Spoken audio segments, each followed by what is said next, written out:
Assalamualaikum warahmatullahi wabarakatuh. Saya Syarifah Husna Banasan, mahasiswi dari Universitas Negeri Jakarta. Kali ini saya akan melaksanakan proyek UAS mata kuliah Landasan Pendidikan yang diampu oleh Ibu Vina Serafina dan mengambil studi kasus memaksa otak agar tidak malas. Ringkasan materi. Rasa malas merupakan kondisi yang umum terjadi ketika individu mengalami kejenuhan, kelelahan mental, atau beban kerja yang berlebihan. Keadaan ini dapat menghambat kemampuan untuk memulai maupun menyelesaikan tugas. Meskipun tanggung jawab tersebut sudah dipahami dengan jelas. Dengan mengenali faktor-faktor penyebab munculnya rasa malas, individu dapat melakukan langkah pencegahan agar produktivitas tidak terganggu. Salah satu pendekatan efektif untuk mengatasi rasa malas adalah memulai pekerjaan melalui langkah-langkah kecil yang sederhana. Lingkungan belajar atau bekerja yang kondusif juga memiliki peran penting dalam mendukung produktivitas. Pengaturan ruang yang rapi, minim gangguan, dan lain-lain. Selain itu, sikap bijak dalam menghadapi rasa malas termasuk penerapan welas asih terhadap diri sendiri. Diperlukan untuk menjaga keseimbangan mental. Menyadari bahwa rasa malas merupakan hal yang wajar membantu individu menghindari tekanan berlebih.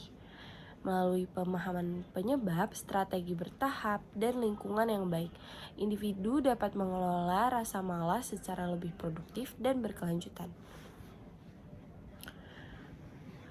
Learning outcome-nya, setelah mempelajari materi ini, mahasiswa diharapkan mampu memahami berbagai penyebab munculnya rasa malas dalam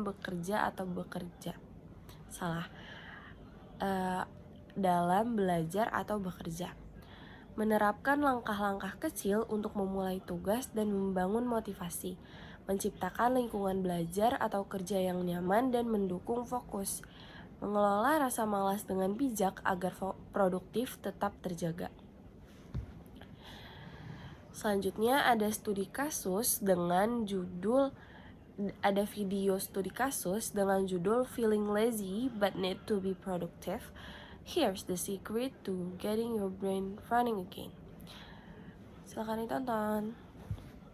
Setiap kali kamu mau ngerjain sesuatu yang butuh effort, si otak langsung bilang, tunggu, ini bahaya nggak sih? Capek nggak? Mending kita rebahan aja deh. Aman.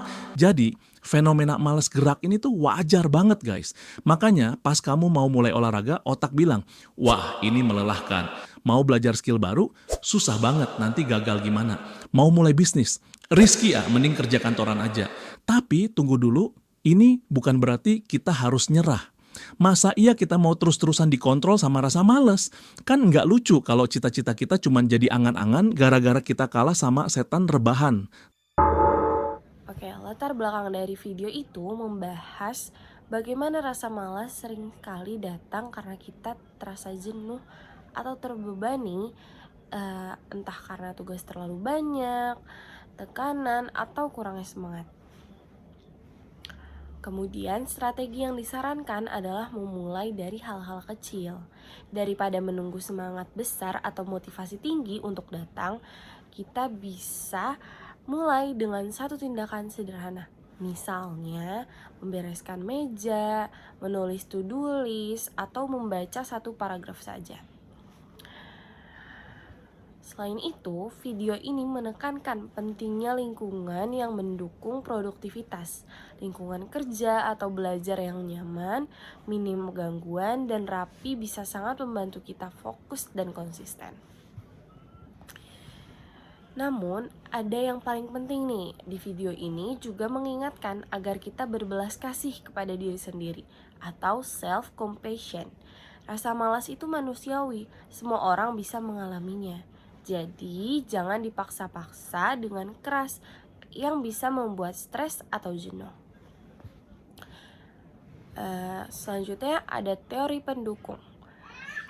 Saya akan membacakan teori pendukung dari nomor 1 sampai nomor 3 saja. Nanti selanjutnya akan saya slide lagi. Pendidikan merupakan salah satu aspek penting dalam pembangunan yang perlu dikembangkan, karena melalui proses pendidikan suatu bangsa dapat mengikuti kemajuan ilmu, pengetahuan, dan teknologi yang terus berkembang.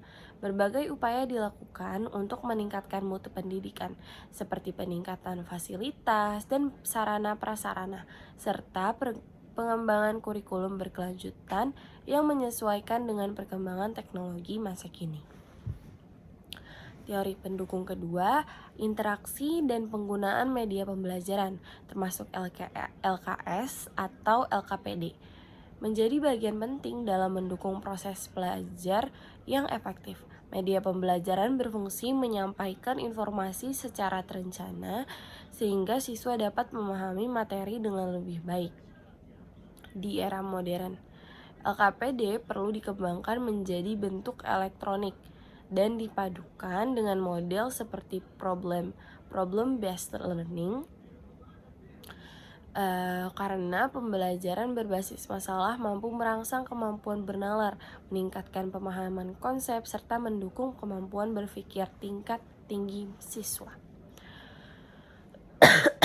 Kemudian, teori pendukung 3. Penggunaan media PAT di PAT simulation sebagai teori pendukung ketiga. Penggunaan media PHET simulation sebagai pendukung dalam proses pembelajaran jarak jauh sangat penting untuk meningkatkan minat serta motivasi belajar peserta didik. Pemanfaatan media ini tidak hanya membuat kegiatan belajar menjadi lebih menyenangkan, tetapi juga membantu peserta didik dalam menyampaikan materi dan melatih kemampuan berpikir kritis. Peserta didik melalui percobaan yang dapat mereka lakukan secara mandiri. Sejak pelaksanaan PJJ, hasil belajar peserta didik cenderung menurun dan proses pembelajaran seringkali berlangsung secara pasif dan monoton, sehingga pendidik perlu berupaya lebih kreatif, salah satunya dengan menggunakan media pembelajaran yang menarik pada saat kondisi PJJ. Berikut adalah teori pendukung lainnya dari nomor 4 hingga nomor 15. Terdapat 5 kutipan artikel ilmiah dari Ibu Vina Serevina beserta rekannya, dan juga ada 10 lainnya teori pendukung mengenai topik yang saya bahas.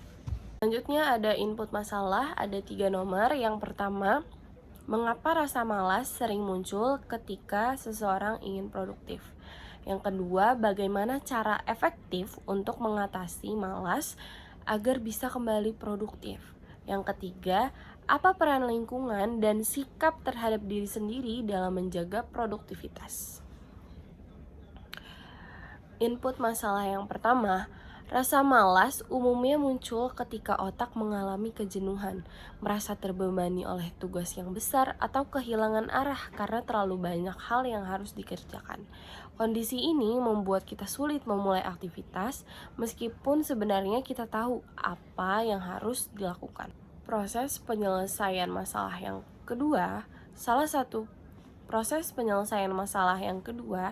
satu cara paling efektif untuk mengatasi rasa malas adalah dengan memulai dari langkah yang sangat kecil dan mudah. Langkah ini dapat menciptakan efek berantai atau domino effect, di mana keberhasilan menyelesaikan satu tugas sederhana memicu perasaan termotivasi untuk melanjutkan ke tugas berikutnya. Proses penyelesaian masalah yang ketiga itu ada faktor pendukung lain yang sangat penting adalah menciptakan lingkungan yang kondusif untuk bekerja serta menjaga rutinitas yang teratur. Dengan menggabungkan lingkungan yang baik, kebiasaan yang terstruktur, dan sikap penuh pengertian terhadap diri sendiri, produktivitas dapat tetap terjaga meski rasa malas sesekali muncul. Selanjutnya ada output masalah yang pertama.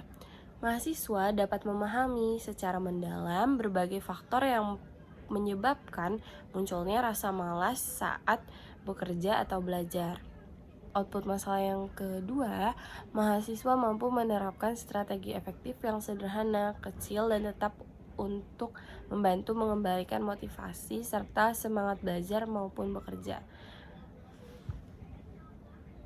Dan output masalah yang terakhir, mahasiswa terbiasa menciptakan suasana belajar yang kondusif dan mendukung, serta mampu mengembangkan sikap bijak dalam mengelola rasa malas agar tetap produktif.